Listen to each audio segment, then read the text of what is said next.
फर्जी दस्तावेजों के जरिए वोटर लिस्ट में अपना नाम शामिल करने की कोशिश करने वालों के खिलाफ चुनाव आयोग ने कड़ी कार्रवाई की चेतावनी दी है। दरअसल चुनाव आयोग ने स्पष्ट किया है कि वोटर लिस्ट के विशेष गहन पुनरीक्षण अर्थात एसआईआर प्रक्रिया के दौरान यदि कोई सरकारी दस्तावेज या पहचान पत्र जालसाजी करते पकड़ा जाता है तो उसे सख्त सजा दी जाएगी। राज्य के मुख्य निर्वाचन अधिकारी के कार्यालय के तरफ से जारी किए गए लिखित बयान में कहा गया है कि एसआईआर के दौरान दस्तावेजों की जालसाजी करने वालों को कानून के अनुसार सजा दी जाएगी, जिसमें जेल और जुर्माना दोनों शामिल हो सकते हैं।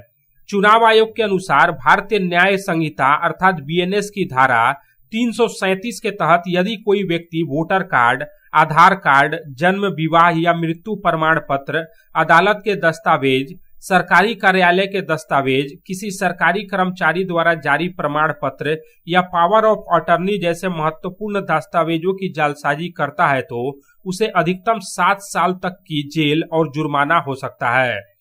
चुनाव आयोग ने साफ किया है कि इस मामले में कोई भी रियायत नहीं बरती जाएगी। दरअसल पश्चिम बंगाल में एसआईआर की प्रक्रिया को लेकर मुख्य विपक्षी दल बीजेपी ने कई गंभीर आरोप लगाए हैं। बीजेपी का आरोप है कि वोटर लिस्ट की छटनी के बावजूद घुसपैठिए या फर्जी वोटर सूची में बने हुए हैं। कई लोगों का दावा है कि बांग्लादेशी घुसपैठिए फर्जी पहचान पत्र बनाकर राज्य में रह रहे हैं। कुछ मामलों में फर्जी दस्तावेजों के जरिए अन्य लोगों को माता पिता बनाकर भी वोटर कार्ड बनाए जा रहे हैं। फर्जी वोटरों पर नकेल कसने के लिए चुनाव आयोग ने पहले ही आर्टिफिशियल इंटेलिजेंस अर्थात एआई का उपयोग शुरू कर दिया है। बताया जाता है कि एआई की मदद से प्रत्येक वोटर के नाम, फोटो और अन्य सभी जानकारी को स्कैन किया जाएगा। इससे किसी भी जानकारी में विसंगति होने पर उसे आसानी से पकड़ा जा सकेगा और घुसपैठियों की भी पहचान हो सकेगी।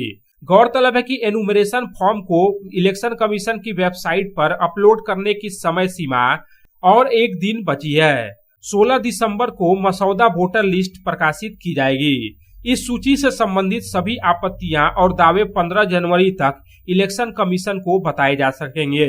इन आपत्तियों की जांच, विवादों का निपटारा, जरूरत पड़ने पर संबंधित वोटर को सुनवाई के लिए बुलाना और चर्चा के माध्यम से संदेहों को दूर करने का काम ईआरओ 16 दिसंबर से 7 फरवरी तक करेंगे।